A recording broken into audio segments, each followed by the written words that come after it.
Assalamualaikum warahmatullahi wabarakatuh. Perkenalkan, nama saya Rosani. Saya dari program studi pendidikan guru sekolah dasar atau yang disingkat dengan PGSD. Saya dari kelas 01 semester 2. Di sini saya akan menampilkan sebuah video tentang pembelajaran agama Islam di SD kelas rendah. Bismillahirrahmanirrahim. Pembelajaran pertama tentang kasih sayang. Kasih sayang kepada Nabi Shallallahu Alaihi Wasallam. Contohnya seperti mengetahui kisah keteladanan Nabi Muhammad Shallallahu Alaihi Wasallam dan menceritakan kisah keteladanan Nabi Muhammad Shallallahu Alaihi Wasallam. Contoh keteladanan Nabi Muhammad Shallallahu Alaihi Wasallam seperti berikut ini.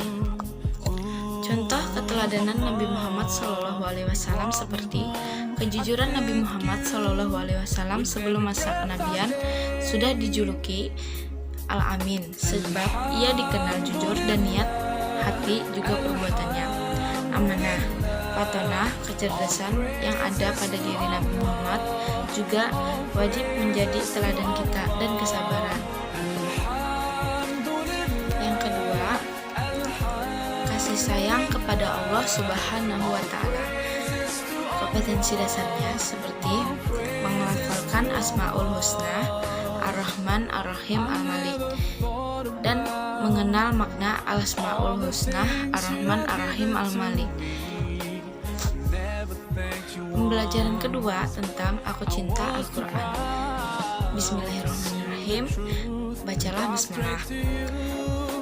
Kompetensi dasarnya terbiasa membaca basmalah setiap melakukan aktivitas. Contohnya seperti kita ingin keluar rumah atau menjalankan aktivitas yang lain, kita harus membaca Bismillahirrahmanirrahim agar tetap terlindung dalam perlindungan Allah Subhanahu wa Ta'ala dan dijauhkan dari mara bahaya.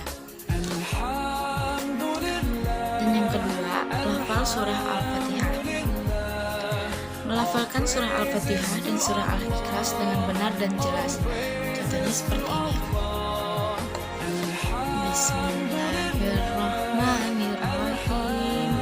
Alhamdulillahirabbil alamin. Ar-Rahmanir-Rahim. Maliki yaumiddin. Iyyaka na'budu wa iyyaka nasta'in. Ihdinas siratal mustaqim. Siratal ladzina an'amta 'alaihim ghairil maghdubi 'alaihim waladdallin. Amin. Dan artinya berbunyi, dengan menyebut nama Allah yang Maha Pemurah lagi Maha Penyayang, segala puji bagi Allah Tuhan semesta alam, Maha Pemurah lagi Maha Penyayang, yang menguasai di hari pembalasan. Hanya Engkaulah yang kami sembah dan hanya kepada Engkaulah kami meminta pertolongan. Tunjukilah kami jalan yang lurus, yaitu jalan orang-orang yang telah Engkau berikan nikmat kepada mereka, bukan jalan mereka yang dimurkai dan bukan pula jalan yang sesat. Yang kedua adalah surah Al-Ikhlas. A'udzubillahi minasyaitonirrajim. Bismillahirrahmanirrahim. Qul huwallahu ahad, Allahu samad, lam yalid wa lam yulad wa lam yakul lahu kufuwan ahad. Dan artinya, katakanlah Muhammad, dialah Allah yang Maha Esa. Allah tempat meminta segala sesuatu. Allah tidak beranak dan tidak pula diperanakan, dan tiada sesuatu yang setara dengan Dia. Dan yang ketiga, lafal huruf hijaiyah dan harakatnya. Kompetensi dasarnya melafalkan huruf-huruf hijaiyah dan harakatnya secara lengkap. Dan pembelajaran ketiga tentang iman kepada Allah Subhanahu wa Ta'ala. Kompetensi dasarnya meyakini adanya Allah yang Maha Pengasih dan Maha Penyayang. Bismillahirrahmanirrahim. Contoh salah satu bukti bahwa Allah Maha Pengasih lagi Maha Penyayang pada manusia adalah Allah ingin agar manusia kelak datang menghadapnya tanpa memikul dosa-dosa. Karenanya ia menurunkan banyak syariat yang tujuannya menghapus dosa-dosa manusia. Allah mengampuni dosa hambanya setiap saat ia meminta ampun. Yang kedua, Allah Subhanahu wa Ta'ala itu Esa. Kompetensi dasarnya atau yang disingkat dengan KD, mengenal keesaan Allah Subhanahu wa Ta'ala berdasarkan pengamatan terhadap dirinya dan makhluk ciptaannya yang dijumpai di sekitar rumah dan sekolahnya. Pembelajaran keempat tentang jujur dan percaya diri. Contoh jujur, kita harus jujur dalam berkata-kata kepada orang lain, kepada orang tua kita. Contoh percaya diri, kita harus percaya diri dalam melakukan segala hal. Kompetensi dasarnya memiliki sikap jujur sebagai implementasi dari pemahaman sifat sidik Rasulullah Shallallahu Alaihi Wasallam. Percaya diri, kompetensi intinya atau yang disingkat dengan KI, memiliki perilaku jujur, disiplin, tanggung jawab, santun, peduli, dan percaya diri dalam berinteraksi dengan keluarga, teman, dan pendidik. Kompetensi dasarnya memiliki sikap percaya diri sebagai implementasi dari pemahaman surah Al-Ikhlas. Dan yang kerjaan kelima tentang bersih itu sehat.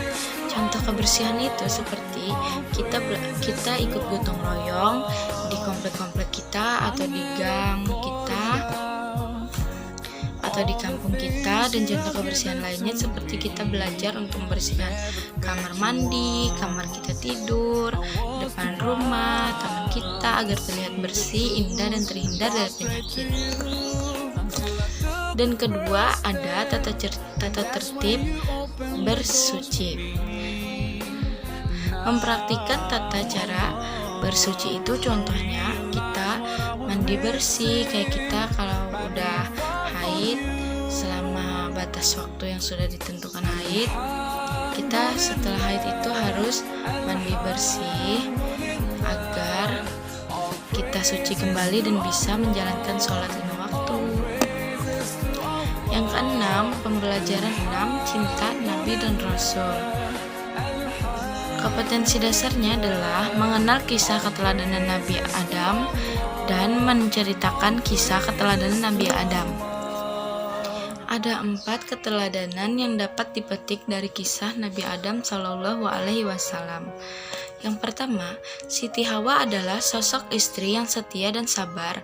Dia mendampingi Nabi Adam sejak dia diciptakan oleh Allah Subhanahu wa Ta'ala untuk bersama-sama selamanya. Namun, kesetiaan dan kesabaran Siti Hawa goyah. Kompilasi iblis menggodanya untuk memasak buah kuldi. Sampai-sampai Siti Hawa marah kepada Nabi Adam karena tidak ingin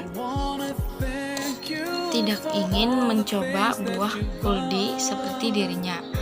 Ini seakan menuntun semua istri dunia untuk tetap patuh kepada suami.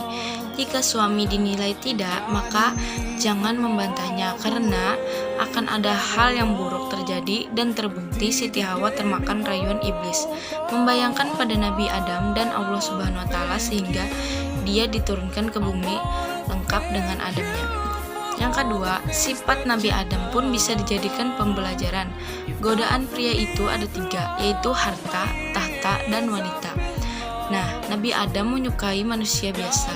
Dia memenangkan godaan wanita. Tentu saja ini bukan wanita lain. Diberikan sendiri Siti Hawa. Dia bahkan membangkang dari larangan Allah untuk tidak memakan buah kuldi. Hanya karena tidak ingin melihat marah. Jelas ini adalah langkah yang salah. Kompilasi mengambil tindakan untuk tidak melukai orang lain. Namun kita menentang berdosa untuk Allah Subhanahu wa Ta'ala. Yang ketiga, murkanya Allah Subhanahu wa Ta'ala usai melihat Nabi Adam dan Siti Hawa melakukan sesuatu yang dilarang, membuat Allah menghukum semua untuk turun ke bumi secara terpisah. Dan disinilah keberadaan taubat nasuha. Nabi Adam bertaubat untuk Allah agar diampuni semua dosa-dosanya dan ingin dipertanyakan kembali dengan Hawa. Hawa pun melakukan hal yang sama. Adapun doa yang dipanjatkan oleh Nabi Adam kala untuk meminta maaf kepada Allah adalah Rabbana dahlamna anfusana wa in lam tagfir lana wa tarhamna lanakunna minal khasirin, yang artinya, ya Tuhan, kami telah menganiaya diri kami sendiri, dan jika Engkau tidak mengampuni diri kami dan memberi rahmat kepada kami, niscaya pastilah kami termasuk orang-orang yang merugi. Dan yang keempat, Allah Subhanahu wa Ta'ala diangkat derajat Adam setelah diterima taubatnya. Nah, ingat kita bahwa jangan lebih dahulu menjawab dan menyalahkan semua jika ada ujian yang datang dari Allah, karena hal itu akan menjadi pertanda derajat kita akan diangkat Allah Subhanahu wa Ta'ala.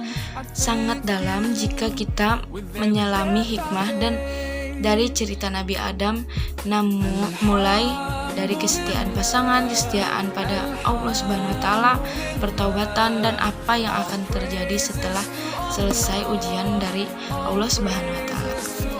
Nah, sekian video dari saya yang menceritakan tentang pembelajaran pendidikan agama Islam. Semoga bisa dipahami dan semoga penjelasan saya jelas. Terima kasih banyak. Wassalamualaikum warahmatullahi wabarakatuh.